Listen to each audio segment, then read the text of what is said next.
The Story of Bensurdatu from the Yellow Fairy Book.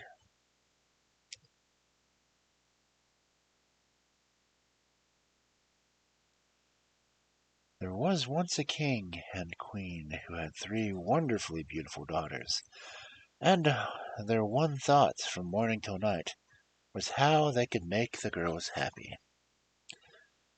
One day the princesses said to the king, "Dear father, we want so much to have a picnic and to eat our dinner in the country."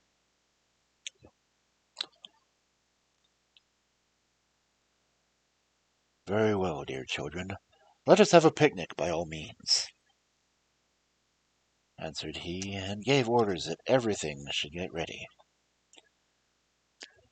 When luncheon was prepared, it was put into a cart, and the royal family stepped into the carriage and drove right away to the country. A few miles they reached a house and garden belonging to the king, and close by was their favorite place to lunch. The drive was made and had them very hungry, and they ate with a hearty appetite, till almost all the food had disappeared. When they had quite done, they said to their parents, "Now we should like to wander about in the garden a little, but when you want to go home, just call to us." And they ran off, laughing, down a green glade which led to the garden. But no sooner had they stepped across the fence than a dark cloud came down and covered them, and prevented them from seeing whither they were going. Meanwhile the king and queen sat lazily among the heather, and an hour or two slipped by. The sun was dropping towards the horizon, and they began to think that it was time to go home. So they called their daughters and called again, but no one answered them. Frightened at the silence, they searched every corner of the garden, and the house, and the neighboring wood, but no trace of the girls was to be found anywhere. The earth seemed to have swallowed them up. The poor parents were in despair. The queen wept all the way home, and for many days after, and the king issued a proclamation that whoever should bring back his lost daughters should have one of them to wife, and should, after his death, reign in his stead. Now, two young generals were at the time living at the court, and when they heard the king's declaration, they said one to the other, "Let us go and search for them. Perhaps we shall be the lucky persons." And they set out, each mounted on a strong horse, taking with them a change of raiment and some money. But though they inquired at every village they rode through, they could hear nothing of the princesses, and by their money was all spent, and they were forced to sell their horses or give up the search. Even this money only lasted a little while longer, and nothing but their clothes lay between them and starvation. They sold their spare garments that were bound on their saddles, and went on in the coats they stood up to in the rain at the inn to beg for some food, as they were really starving. When, however, they had to pay for what they had eaten and drank, they said to the host, "We have no money, and naught but the clothes we stand up in. Take these, and give us instead some old rags, and let us stay here and serve you." And the innkeeper was content with this bargain, and the generals remained and were his servants.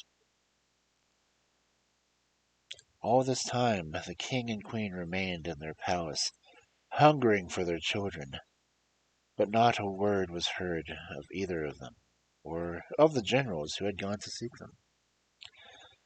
Now, there was living in the palace a faithful servant of the king's calling, Bensurdatu, who had served him for many years.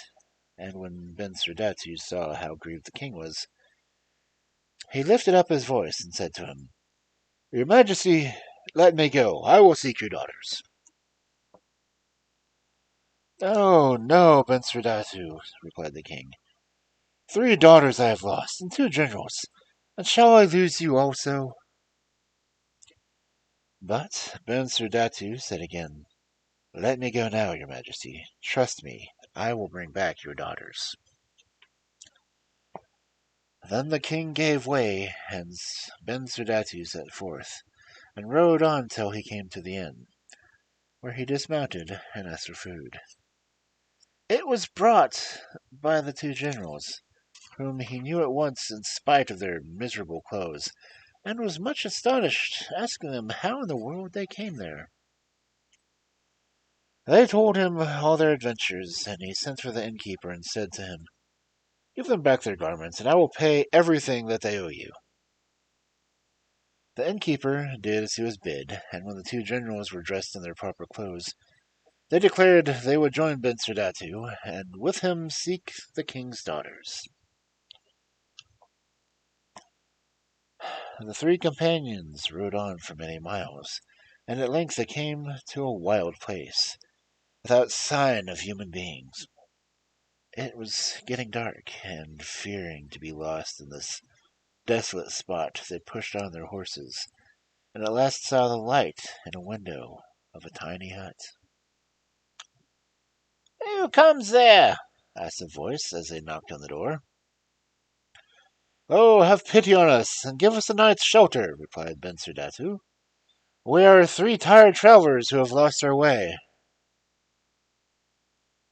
Then the door was opened by a very old woman, who stood back and beckoned them to enter. "Whence do you come from, and whither do you go?" she said.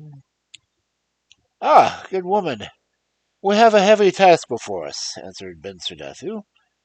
"We are bound to carry the king's daughters back to the palace." "Oh, unhappy creatures!" she cried. "You know not what you are doing. The king's daughters were covered by a thick cloud, and no one knows where they may be now." "Oh, tell us if you know, my good woman," entreated Bensurdatu, "for with them lies all our happiness." "Even if I were to tell you," answered she, "you could not rescue them. To do that you would have to go to the very bottom of a deep river, and though certainly you would find the king's daughters there, yet the two eldest are guarded by two giants, and the youngest is watched by a serpent with 7 heads." The two generals who stood by listening were filled with terror at these words, and wished to return immediately. But Bensurdatu stood firm and said, "Now we've got so far, we must carry the thing through. Tell us where the river is, so that we may get there as soon as possible." And the old woman told them, and gave them some cheese, wine, and bread, so that they should not set forth starving. And when they had eaten and drunk, they laid themselves down to sleep. The sun had only just risen above the hills next morning before they all woke, and taking leave of the wise woman who had helped them, they rode on till they came to the river. "I'm the oldest," said one of the guards, "and it is my right to go down first." So the others fastened a cord around him, and gave him a little bell, and let him down into the water. But scarcely had the river closed above his head when such a dreadful rushing sounds and peals of thunder came crashing about him that he lost all his courage and rang his bell, if perchance it might be heard amongst all the clamour. Great was his relief when the rope began to slowly pull him upwards. Then the other general plunged in, but he fared no better than the first, and was soon on dry ground again. "Well, you are a brave pair," said Bensurdatu, and he tied the rope round his waist. "Let us see what will happen to me." And when he heard the thunder and clamour around about him, he thought to himself, "Oh, make such a noise as you like, it won't hurt me." When his feet touched the bottom, he found himself in a large, brilliantly lighted hall, and in the middle sat the eldest princess. and in front of her lay a huge giant, fast asleep. Directly he saw Bensurdatu, she nodded to him and asked with her eyes how she had come there. For his answer, he drew his sword, and was about to cut off the giant's head when she stopped him quickly and made signs to hide himself, as the giant was just beginning to wake. "I smell the blood of a man," murmured he, stretching out his arms. "Why, how in the world could any man get down here?" she replied. "You had better go to sleep again." He turned over and went to sleep. Then the princess signed to Bensurdatu, who drew his sword and cut off the giant's head with such a blow that it flew into the corner.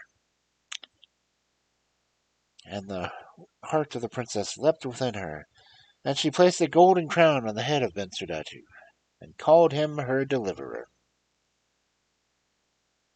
"Now, tell me where your sisters are," said he, "that I might free them also."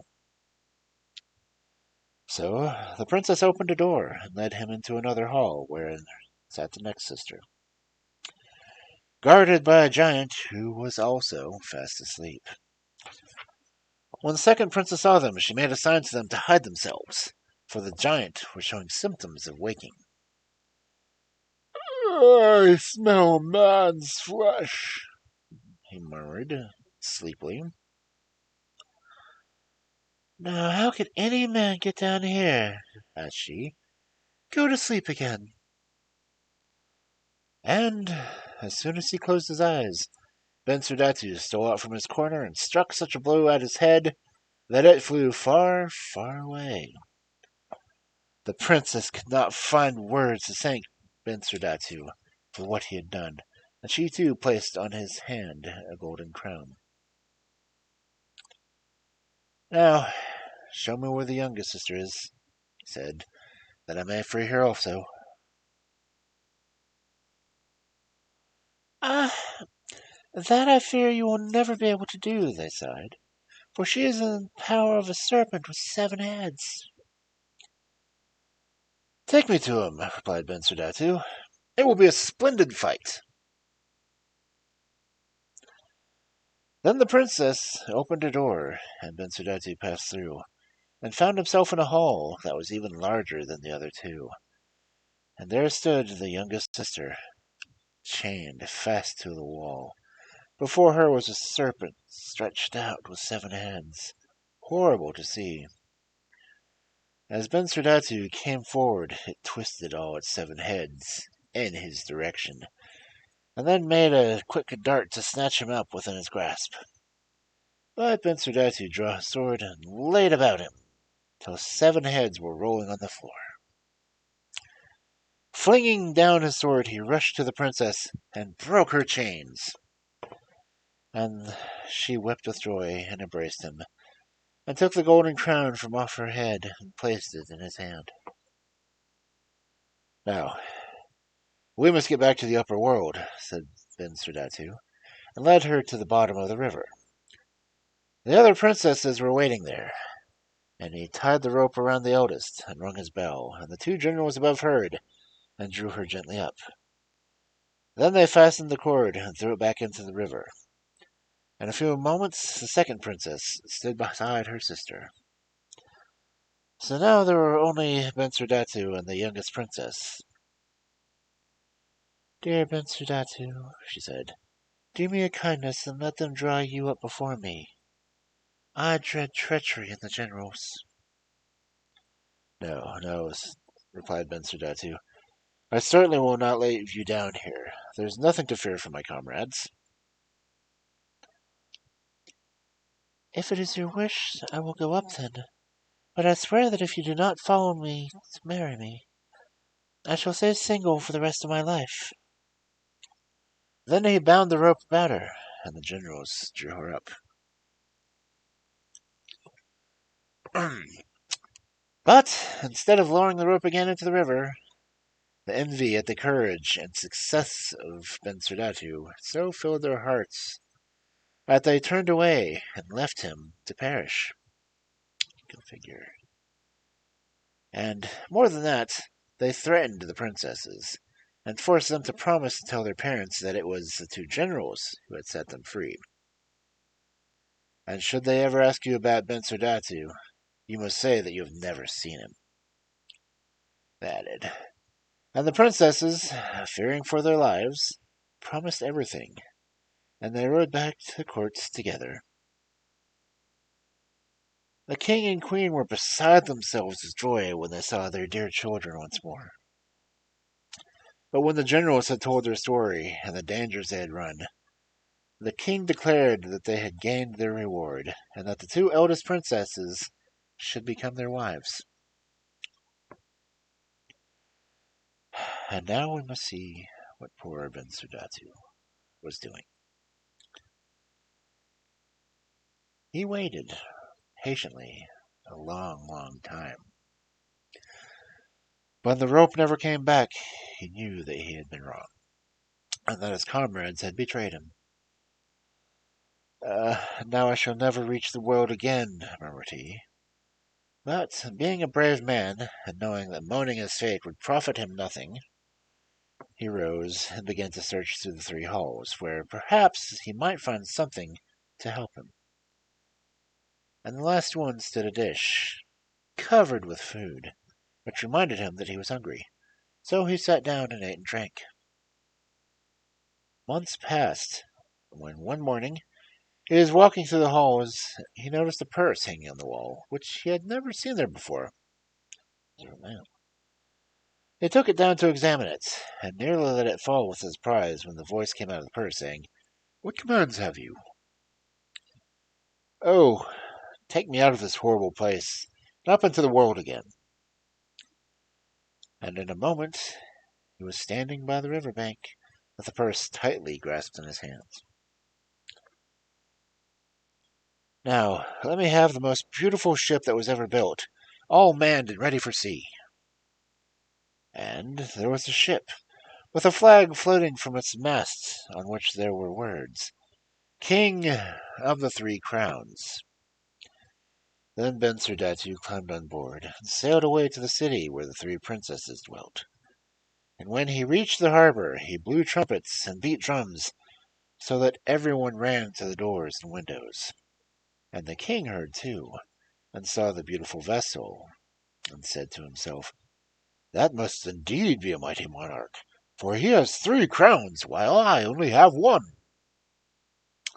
Crownedly."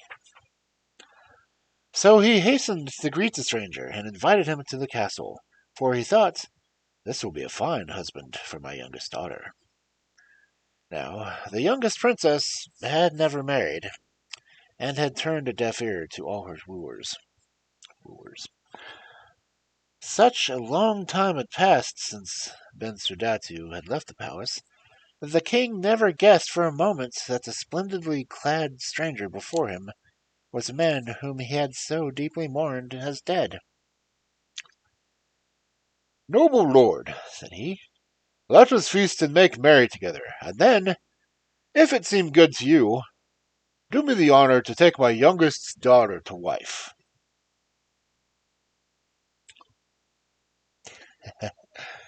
Sir, and Bensurdatu was glad, and they all sat down to a great feast, and they were great rejoicings.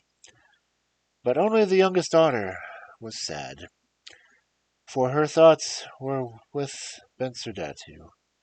After they rose from the table, the king said to her, "Dear child, this mighty lord does you the honor to ask for your hand in marriage."